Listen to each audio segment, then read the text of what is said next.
That'll be $1,500 for your VIP table ticket. I stared at my son's text for a full minute. 2 days ago, I'd transferred him my entire Purple Heart Disability Fund. $85,000.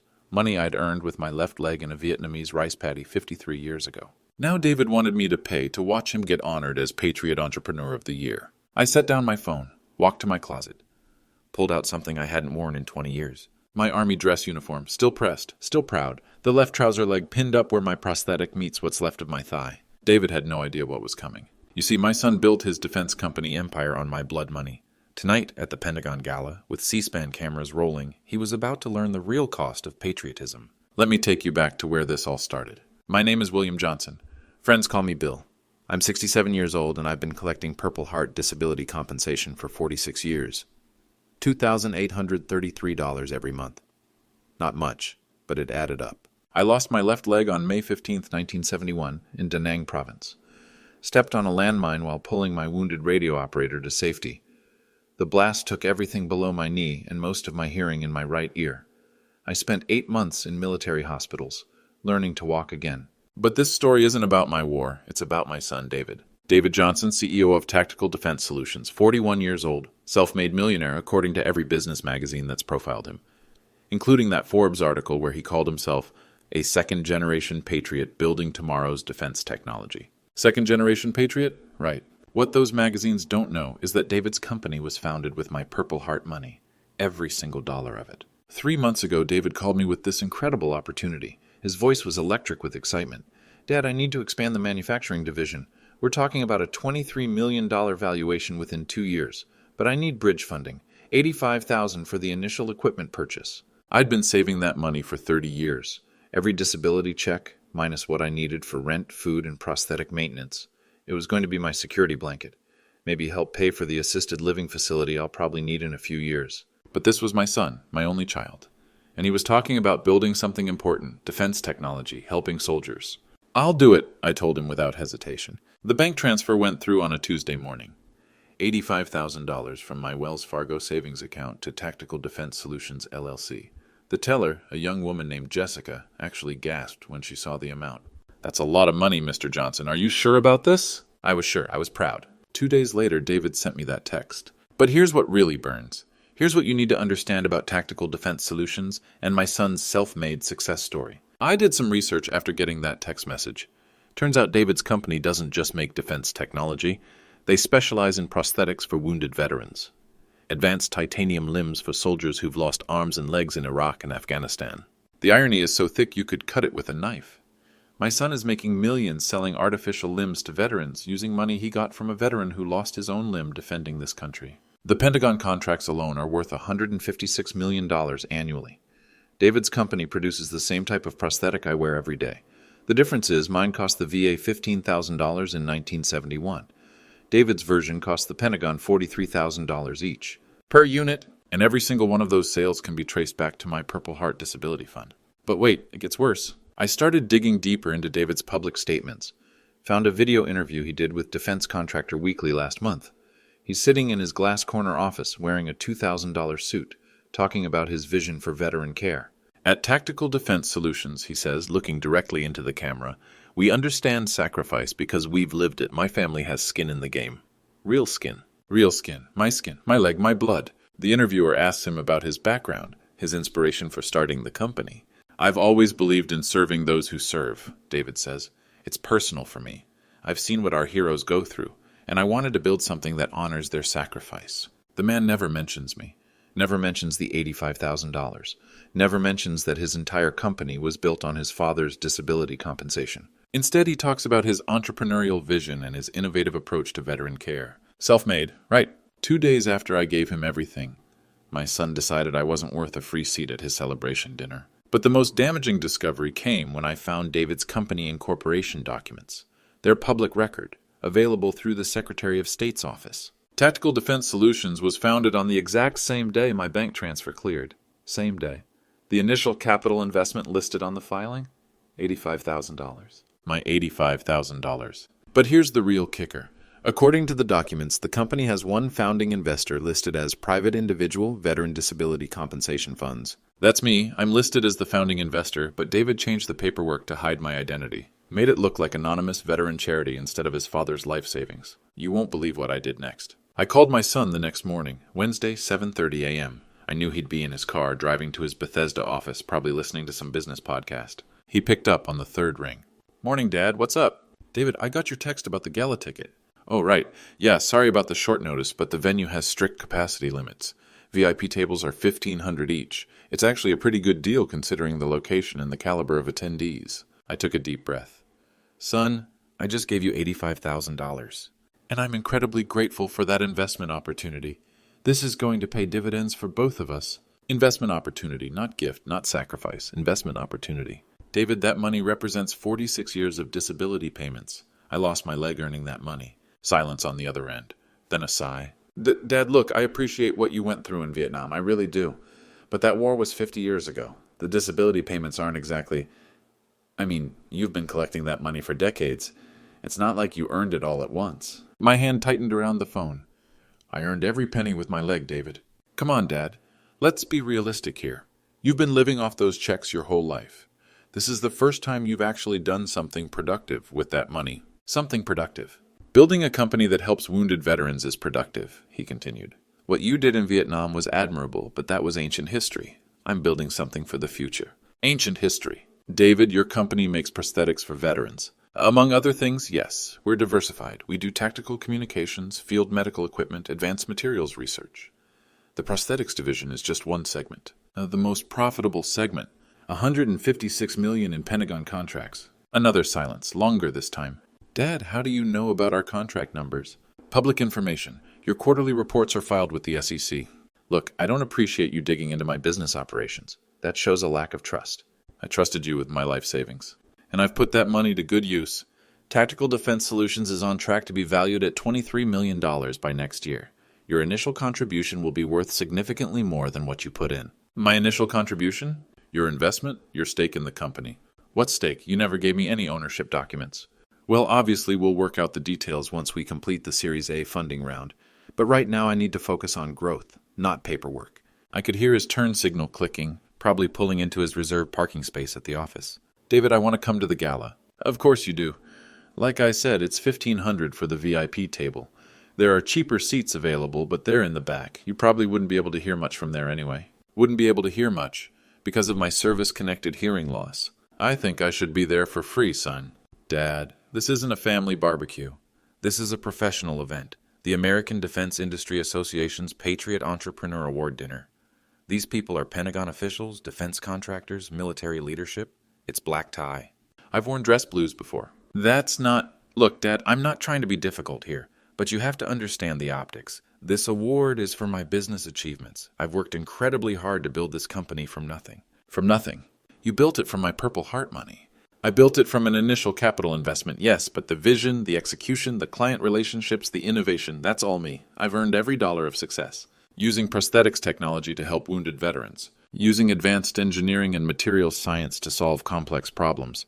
The fact that it helps veterans is a nice bonus, but this is about business excellence." "A nice bonus. David, I'm your father. I gave you everything I had, and I'm grateful. But gratitude doesn't mean I owe you special treatment at professional events. This is about maintaining boundaries between family and business."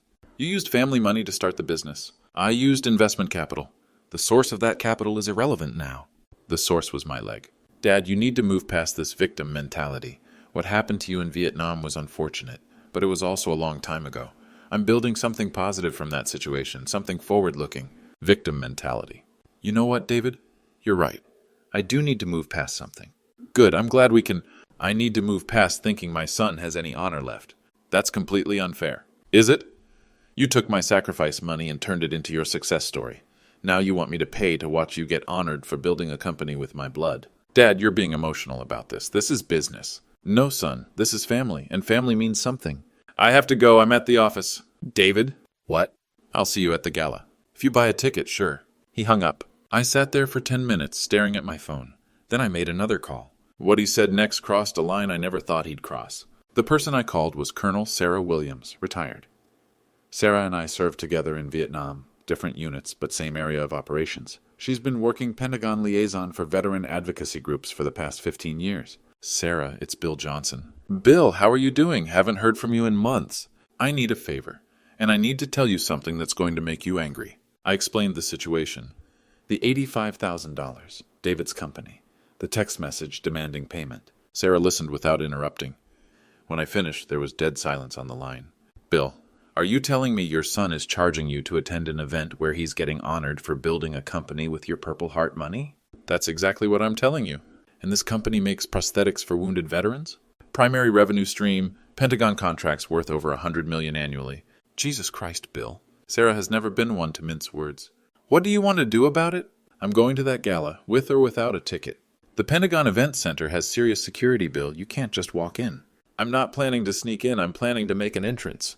What kind of entrance? I walked over to my closet, pulled out the dress uniform I'd hung up after my retirement ceremony 26 years ago. Navy blue wool with gold braid, ribbons in perfect alignment, Purple Heart, Bronze Star, Combat Infantry badge. The kind of entrance that reminds people what real sacrifice looks like. Bill, think about this carefully. You go public with this story, it's going to destroy your relationship with your son. Sarah, my son destroyed our relationship when he decided my sacrifice was worth a $1,500 surcharge. This is going to be messy. Good. It should be messy. Some things deserve to be messy. I spent the rest of the day preparing. Not preparing for war. I've had enough war for one lifetime. Preparing for accountability. First, I gathered every piece of documentation I could find. Bank transfer receipts, the original disability determination letter from 1971. Medical records showing the extent of my injuries. David's company incorporation documents.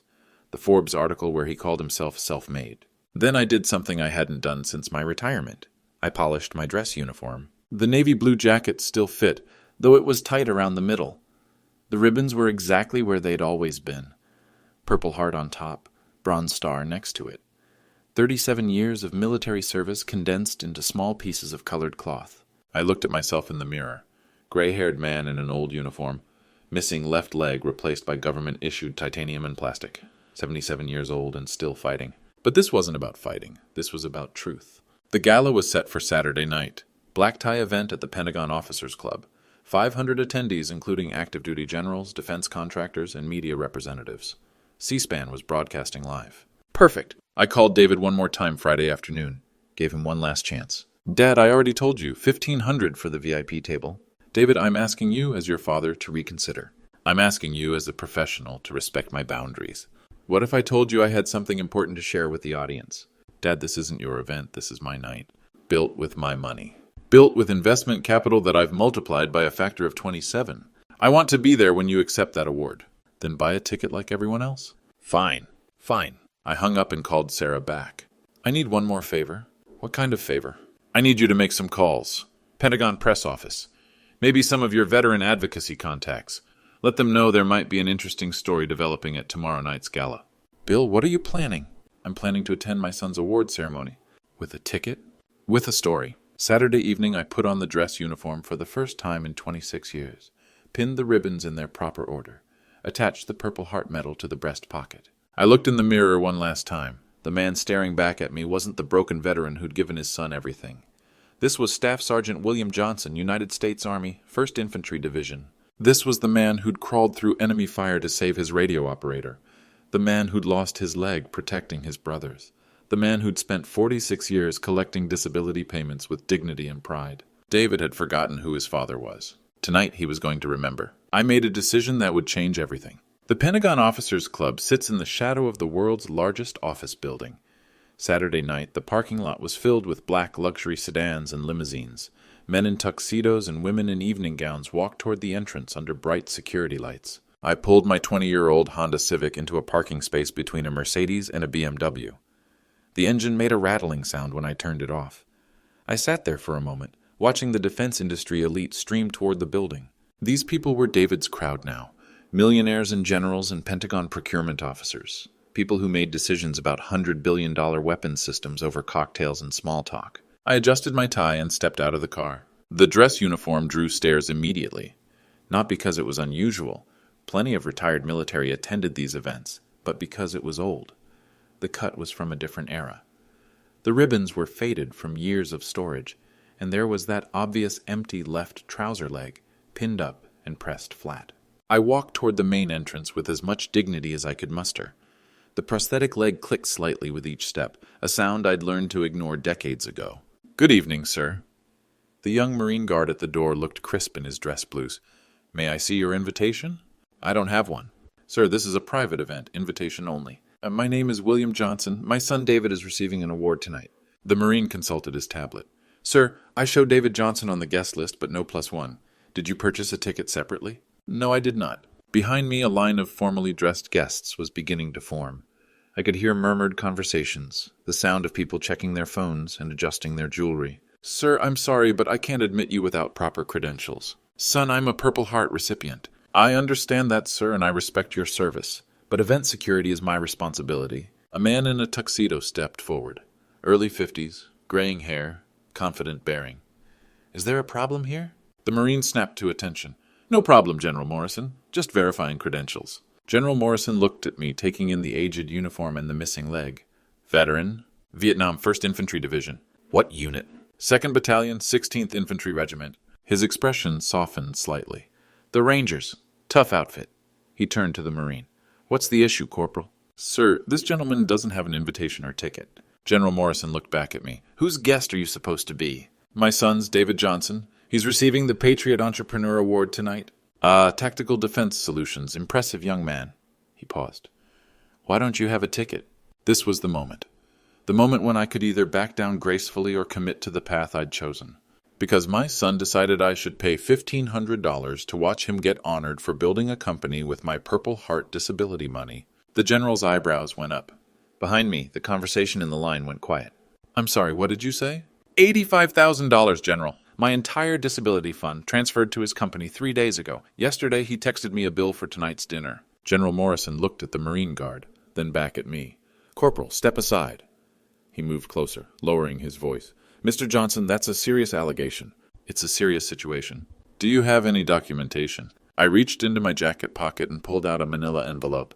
"Bank transfer receipt, text message screenshots, company and corporation documents." The General looked at the papers without touching them. "This isn't the place for family disputes." "No, sir, it's not. But apparently it's the place for my son to get honored for what he built with my sacrifice." "You're putting me in a difficult position here." "You're in an easy position, General. I'm the one who gave up his leg for this country and his life savings for his son. All in 1 week, it turns out." More people had gathered behind us. I could hear whispered conversations, the sound of phones being quietly activated to record video. General Morrison made his decision. "Corporal, escort Mr. Johnson to the guest services desk. See if there are any seats available for purchase." "Sir, all tables are sold out." "Then find him a chair somewhere. This man earned the right to be here." I followed the Marine Corporal through the lobby toward a desk marked Event Coordination. Behind us, I could hear General Morrison explaining the situation to other arriving guests. The event coordinator was a young woman in navy dress whites. "Mr. Johnson, I understand you need seating for this evening." "That's correct. Unfortunately, we're at capacity. But I can set up a chair along the back wall. You'll be able to see the stage, though you might not hear everything clearly." "That'll be fine. There's no charge for the additional seating." "I appreciate that." She handed me a temporary badge marked guest and pointed toward the main ballroom. "The cocktail reception is already underway. Dinner service begins at 7:30. I clipped the badge to my uniform jacket and walked toward the ballroom entrance. The reception was in full swing. 500 people in formal wear, holding wine glasses and small plates of appetizers. Conversations about defense contracts and budget allocations mixed with laughter and the clink of glassware. I scanned the room, looking for David. I found him near the front of the room, surrounded by a small crowd of admirers. He was wearing an expensive tuxedo, probably cost more than my monthly pension, and holding a glass of what looked like single malt whiskey. He was telling a story, gesturing with his free hand while his audience listened attentively. From this distance I couldn't hear the words, but I could see the expressions on their faces. Respect, admiration. Success attracted its own gravitational pull. Security thought they could stop me, but they underestimated something important. I walked across the ballroom toward my son. The conversations around me continued, but I noticed a few people glancing at my uniform. The contrast was obvious, their modern formal wear against my faded military dress blues. David saw me coming when I was about 20 feet away. His smile faltered for just a moment, then returned. He said something to his companions and stepped away from the group. "Dad, you came." I told you I would. I see you found a way in. General Morrison helped with that. David's eyes darted toward the back of the room, probably looking for the general. Good, that's good. I'm glad you're here. Are you? Of course, this is a big night for me. We stood there for a moment, father and son, in the middle of a room full of strangers. The noise of conversation and clinking glasses continued around us, but it felt like we were in a bubble of uncomfortable silence. You look good in the uniform, Dad. I earned the right to wear it. I know you did. Do you? David shifted his weight from one foot to the other. Dad, can we not do this here? This is my night. Built with my money. Built with investment capital that I've grown into something significant. Using technology to help wounded veterans. Using innovation to solve important problems. I looked around the room. Defense contractors, Pentagon officials, military brass, all of them here to celebrate my son's success. David, do any of these people know where your initial funding came from? They know I secured private investment from veteran-related sources. That's not the same thing. It's accurate. It's misleading. Dad, please, not here. Where then? Your office? Your house? When do we talk about what really happened? We don't need to talk about it. It's in the past. 3 days ago is not the past. David looked around nervously. A few people were starting to notice our conversation, though they were too far away to hear the words. Dad, you're making people uncomfortable. Good. This is a professional environment. This is a family situation. No, it's not. Tonight, this is business. Your business was built with my blood. David's face hardened. Dad, you need to let this go. Let what go? The fact that you took my disability money and turned it into your success story? I took investment capital and built something important. You took your father's sacrifice and erased him from the story. I didn't erase anything. You never mentioned me in interviews. My personal life is separate from my professional achievements. Your professional achievements started with my personal sacrifice. David glanced around the room again. More people were watching now, though still trying to be discreet about it. Dad, if you can't support me tonight, maybe you should leave. Support you? Yes, support my success. I already supported your success, $85,000 worth. And I'm grateful for that investment opportunity. It wasn't an investment opportunity, David. It was a father giving his son everything he had. And I've put it to good use. Have you? Look around, Dad. Look at this room. Look at the people here. This is what success looks like. I looked around the room. Wealth, power, influence. All the markers of achievement that my son valued. You know what I see, David? What? I see people who respect the uniform I'm wearing. People who understand what sacrifice means. Dad, people who would be disgusted if they knew you charged your Purple Heart father $1,500 to watch you get honored for building a company with his disability money. David's face went pale. You wouldn't. Wouldn't what? Wouldn't embarrass yourself like that. Embarrass myself? This is my night, Dad, my achievement. You can't take that away from me. I looked at my son, really looked at him, expensive tuxedo, confident posture, success radiating from every pore. He had one last chance to do the right thing. David never got that chance. During dinner, while I sat on my folding chair along the back wall, I watched my son work the room. He moved from table to table, shaking hands and accepting congratulations. The perfect image of success. I ate my chicken dinner in silence, listening to conversations about defense contracts and Pentagon budgets. Nobody sat near me. The folding chair marked me as an outsider, someone who didn't belong at the VIP tables. But I could hear everything. At 8:15, the program began. General Morrison took the stage as Master of Ceremonies. Ladies and gentlemen, welcome to the American Defense Industry Association's annual Patriot Entrepreneur Awards. Applause filled the room. Tonight, we recognize outstanding achievements in defense innovation and veteran support. Our award recipients represent the best of American ingenuity and patriotic service. More applause. This year's Patriot Entrepreneur of the Year has built one of the fastest-growing veteran support companies in the nation. Tactical Defense Solutions has revolutionized prosthetic technology for wounded warriors while maintaining the highest standards of quality and innovation. I watched David adjust his bow tie and smile. Please welcome the founder and CEO of Tactical Defense Solutions, David Johnson. The room erupted in applause as my son walked to the stage. Confident stride, perfect posture, $1,000,000 smile. Thank you, General Morris, and thank you all for this incredible honor. David's voice carried clearly through the sound system. Professional, polished, prepared. When I founded Tactical Defense Solutions, I had a simple mission: serve those who serve. Our wounded veterans deserve the best technology, the best support, and the best outcomes we can provide. I felt sick. This company was built on the principle that innovation and patriotism go hand in hand. We understand sacrifice because it's personal for us. Lies. Every prosthetic device we manufacture carries with it our commitment to excellence and our respect for the men and women who've given so much for our freedom. I started to stand up, but something made me hesitate. A conversation at the table nearest to me. Isn't that Johnson's father back there? A woman in a red dress was whispering to her companion. I think so. Heard there was some kind of family drama at the door. What kind of drama? Something about the old man not having a ticket. They had to scramble to find him a seat. The man next to her shook his head. Poor guy probably can't afford these events on a military pension. Sad. You'd think his son would take care of him. I sat back down and listened. One stage, David was building to his conclusion.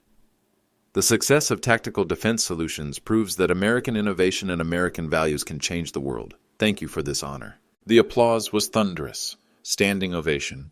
David raised the crystal award above his head like a trophy. After the ceremony, as people moved toward the bar for after-dinner drinks, I noticed something happening at the front of the room.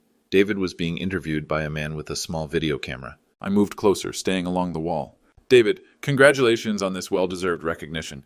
Can you tell us about the inspiration behind tactical defense solutions? Certainly, Brad. I've always believed that our veterans deserve better. When I saw the gap between what technology could provide and what was actually being delivered, I knew I had to act. And the company's origin story? How did you get started? It's actually a great example of American entrepreneurship.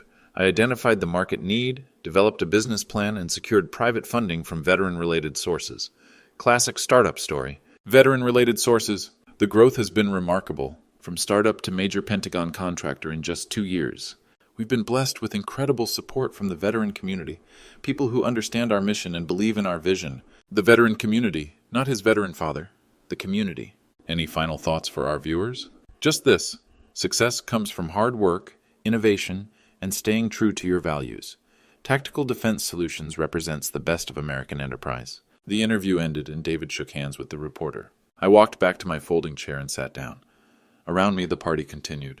Networking, deal-making, success celebrating itself. At 10:30, I saw David talking to a group of people near the exit. One of them was typing on his phone. Another was taking notes. Then I overheard something that made my blood run cold. The father has some kind of PTSD issues, David was saying. Vietnam trauma. Sometimes he gets confused about financial arrangements. PTSD issues. Confused about financial arrangements. He thinks he deserves special treatment because of his service record, David continued. It's sad, really. We try to help him maintain his dignity. The media bought his story, but they didn't know what I knew. I left the gala at 11 p.m. and drove straight home. But I didn't go to sleep. Instead, I spent the entire night gathering evidence. Not just the documents I'd already collected. I needed everything.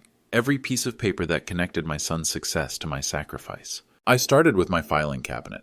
46 years of disability paperwork, medical records, and financial documents. The original Purple Heart citation signed by my commanding officer in 1971. The battlefield medical report describing my injuries in clinical detail. Then I moved to my computer. David thought I was just some confused old veteran, but I'd been teaching myself technology for years. I knew how to research. I downloaded every public document related to tactical defense solutions, SEC filings, Pentagon contract awards, business registration documents from the Maryland Secretary of State. David's company was required to disclose certain information, and all of it was available online. The numbers told a story David never wanted revealed. Tactical Defense Solutions was incorporated on May 23, 2024. The same day my $85,000 bank transfer cleared. Initial capital investment listed, exactly $85,000. Source of funding, private individual veteran disability compensation. That was me, hidden behind corporate language, but still me. The company's first Pentagon contract was awarded 6 weeks later, $12.3 million for prosthetic limb manufacturing. The contract specifications were publicly available, advanced titanium prosthetics for lower limb amputees, just like me. I printed everything, bank records, corporate filings, contract awards, medical documentation. By 4 a.m., I had a complete paper trail connecting every dollar of David's success to my Purple Heart Disability Fund. But I needed more than just documents. I needed witness testimony. At 8 a.m. Sunday morning, I called Colonel Sarah Williams. Sarah, I need your help documenting something. Bill, please tell me you didn't do anything stupid at that gala. I attended my son's award ceremony and listened to him lie about how he built his company. What kind of lies? He told a reporter his funding came from veteran-related sources and described it as classic startup story. Then he told a group of Pentagon officials that I have PTSD and get confused about financial arrangements. Sarah was quiet for a long moment. Bill, what do you want to do? I want you to help me document the truth. How? Call your contacts at the Pentagon, the American Defense Industry Association, the veteran advocacy groups. Ask them about conflict of interest policies for defense contractors. What kind of conflict of interest? The kind where you build a prosthetics company using your disabled veteran father's compensation, then hide that relationship from the procurement officers who award you contracts. Jesus, Bill, that's serious. It gets worse. David's company is charging the Pentagon $43,000 per prosthetic unit. My prosthetic cost the VA $15,000 in 1971. Adjusted for inflation, that's about $55,000 in today's dollars. So he's actually charging less than inflation-adjusted historical costs? No, Sarah. He's charging $43,000 for technology that should cost less, using research and development funded by his father's disability money. You're alleging fraud? I'm alleging he lied about his funding sources to win government contracts. Sarah sighed. Bill, this is going to get ugly fast. It's already ugly. My son took my sacrifice money and turned me into his sob story. I spent Sunday making phone calls. Sarah connected me with her contacts at veteran advocacy organizations. I reached out to the Veterans of Foreign Wars chapter where I'd been a member for 30 years. I called the Disabled American Veterans Organization. Every conversation was the same. Shock, anger, offers to help.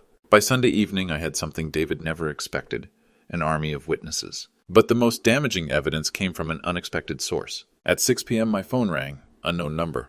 Mr. Johnson, this is Brad Mitchell from Defense Contractor Weekly. I interviewed your son last night. I remember. Sir, I've been doing some research based on our conversation about your son's claims regarding company funding and your situation. What did you find? Well, I found some inconsistencies in Mr. Johnson's public statements, and I have to ask, do you really have PTSD-related confusion about financial arrangements? Mr. Mitchell, I have combat-related hearing loss and a service-connected prosthetic leg. My mind is fine. That's what I thought. Mr. Johnson, would you be willing to go on record with your version of events? What kind of record? We publish investigative pieces about defense industry practices, conflict of interest, procurement irregularities, that kind of thing. Are you saying my son's company might have procurement irregularities? I'm saying your son's story doesn't add up. And in the defense industry, stories that don't add up usually hide bigger problems. The numbers told a story David never wanted revealed. Tuesday morning, Brad Mitchell published his investigation in Defense Contractor Weekly.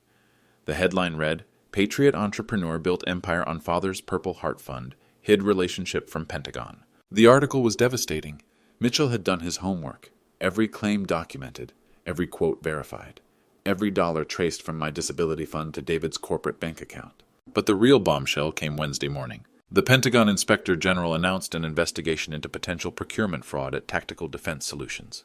Questions about conflict of interest disclosure. Questions about funding source transparency. Questions about David's self-made claims and contract applications. That's when David called me. Dad, what the hell have you done? I told the truth. You've destroyed everything I've built. I've exposed what you built it with. The Inspector General is launching a formal investigation. Our stock price is collapsing. We might lose our Pentagon contracts. Maybe you should have thought about that before you charged me $1,500 to watch you lie about your success. Dad, you don't understand. This isn't just about me. We have 43 employees. Their jobs are on the line. Their jobs were built on a lie. It wasn't a lie. It was a business arrangement. What business arrangement? You never gave me equity. You never gave me ownership documents. You took my money and erased me from your story. I was protecting your privacy. By lying to federal procurement officers? Silence on the line. David, there's something else you should know. What? I'm holding a press conference Thursday afternoon. Pentagon press room. Colonel Williams arranged it through her contacts. Dad, please don't do this. Don't do what? Tell the truth about my own sacrifice? You'll destroy me. You destroyed yourself when you decided my Purple Heart money wasn't worth acknowledging. Thursday afternoon, I put on my dress uniform one more time and drove to the Pentagon. The press room was packed. Defense reporters, veteran advocacy journalists, C-SPAN cameras. Colonel Williams met me at the security checkpoint and escorted me inside. You ready for this, Bill? I've been ready for this my whole life. At 2 p.m., I walked to the podium. Dozens of cameras pointed at me. Reporters with notebooks and recording devices. Live television coverage. I set my manila envelope on the podium and looked at the audience. My name is William Johnson, Staff Sergeant, United States Army, retired. I lost my left leg in Vietnam on May 15, 1971, while pulling my wounded radio operator to safety. Complete silence in the room. For 46 years, I've collected Purple Heart disability compensation, $2,833 per month. I saved that money for 30 years. I opened the manila envelope and pulled out the bank transfer receipt. 3 months ago, I gave my son David Johnson every penny of those savings, $85,000. He told me he needed it to expand his defense company, Tactical Defense Solutions. I held up the bank transfer document so the cameras could see it. This is the receipt. $85,000 transferred to Tactical Defense Solutions, LLC on May 23, 2024. I set down the receipt and picked up another document. This is the corporate filing for Tactical Defense Solutions. Filed the same day my transfer cleared. Initial capital investment, $85,000. Source listed as private individual, veteran disability compensation. Murmurs rippled through the press room. That private individual is me, the man my son charged $1,500 to attend his award ceremony. I pulled out my phone and held up the text message. 2 days after I gave him my life savings, my son sent me this message. That'll be $1,500 for your VIP table ticket. The murmurs grew louder. My son's company makes prosthetics for wounded veterans. The irony is that he built that company using disability money from a wounded veteran, his father. I reached into the envelope one more time and pulled out David's Forbes interview. This is a magazine article where my son describes himself as a self-made entrepreneur and claims his company was built from nothing. He never mentions his father. He never mentions the Purple Heart Fund. He never mentions the $85,000 that made everything possible. I set down the magazine and looked directly into the C-SPAN camera. David, if you're watching this, I want you to know something. I'm not angry that you used my money. I'm angry that you erased me from your story. A reporter raised her hand. Mr. Johnson, what do you want to see happen as a result of this disclosure? I want honesty. I want my son to acknowledge where his success really came from, and I want other wounded veterans to know that their sacrifices matter. Another reporter, are you seeking financial compensation? I'm seeking respect. Respect for the sacrifice that built his empire. Respect for the veterans his company claims to serve. Mr. Johnson, your son has suggested you might be confused about the financial arrangements due to combat trauma. How do you respond to that? I pulled out my medical records and set them on the podium. I have combat-related hearing loss and a service-connected amputation. My mind is fine. These documents prove every claim I've made tonight. The questions continued for 30 minutes. Every answer backed up with documentation, every claim supported by evidence. When it was over, I walked out of the Pentagon and drove home. At 6 p.m., David's company issued a statement acknowledging that initial funding had come from a family member's personal savings and expressing regret for any confusion in previous statements. Too little, too late. By Thursday night, the story was everywhere. CNN, Fox News, MSNBC, social media exploded with #PurpleHeartBetrayal hashtags. Veterans groups issued statements supporting my position. The Pentagon announced that David's company would be suspended from future contract considerations, pending the outcome of the Inspector General investigation. Friday morning, David called me one last time. Dad, I'm sorry. Are you? Yes, I should have handled this differently. You should have handled this honestly. I know. Do you? Do you really know what you did wrong? I hurt you. I hurt our family. You took credit for my sacrifice and then charged me to watch you celebrate. I'm sorry. David, sorry doesn't give me my money back. Sorry doesn't give me my dignity back. What can I do to fix this? You can start by telling the truth about everything. Not just the funding source. Everything. What do you mean? I mean the prosthetics contracts, the $43,000 price tags, the profit margins built on veteran suffering. Dad, that's business. No, David, that's exploitation. That afternoon, the Pentagon Inspector General released a preliminary report. Tactical Defense Solutions had failed to disclose material relationships in their contract applications. The company would face suspension and potential criminal charges. David's $23 million empire was collapsing, and for the first time in years, I felt like my sacrifice meant something. 6 months later, the Pentagon Inspector General released their final report. Tactical Defense Solutions had systematically misrepresented their funding sources in federal contract applications. The company agreed to pay $4.2 million in penalties and forfeit all current Pentagon contracts. David personally was banned from federal contracting for 5 years. The 43 employees he'd worried about, most of them found jobs with legitimate defense contractors within 90 days. Turns out, experienced prosthetics engineers are in high demand. David himself moved to Phoenix and started selling commercial real estate. His LinkedIn profile describes him as an entrepreneur with experience in technology and veteran services. He doesn't mention Tactical Defense Solutions. We haven't spoken since that last phone call. Colonel Sarah Williams was promoted to Brigadier General and asked me to attend her ceremony. I wore my dress uniform again, this time as an honored guest, not a gatecrasher. The veterans of foreign wars asked me to speak at their national convention about advocating for veteran rights. Turns out my story resonated with a lot of people who'd felt invisible or forgotten. Defense Contractor Weekly hired me as a consulting expert on veteran affairs. Apparently, my experience investigating my own son gave me credibility in exposing fraud. I still live in the same apartment, still collect my monthly disability payments, but now I also get speaking fees and consulting income. For the first time since Vietnam, I feel like my experience has value beyond my wounds. The best part? I got a letter from a young veteran named Marcus Thompson, Purple Heart recipient, lost his right arm in Afghanistan. He'd been struggling with a prosthetic that didn't work properly. After reading about my story, he investigated his own prosthetic manufacturer, found the same pattern: overpriced equipment, inferior technology, executives getting rich off veteran suffering. His company is now under investigation by 3 different federal agencies. The letter ended with 8 words that made everything worthwhile. Thank you for showing us our voices matter. My son wanted to build his success on my sacrifice while keeping me silent about it. Instead, he taught me that speaking truth about sacrifice is the most powerful weapon a veteran can carry. Some boundaries, once established, change everything.